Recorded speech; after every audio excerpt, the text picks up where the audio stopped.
How to build temporary outdoor cat houses. Get 2 bins, one has to fit inside the other.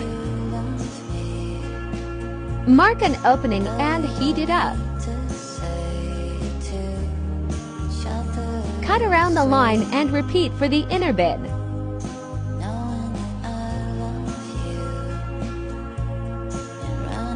When it looks like this, duct tape the 2 openings together.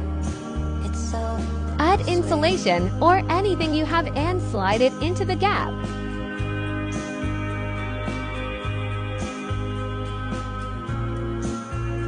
Put some old clothes on the bottom and close the lid. Use your cat as a tester and you're done. Thank you for watching and tag us in your creations. Don't forget to follow for more.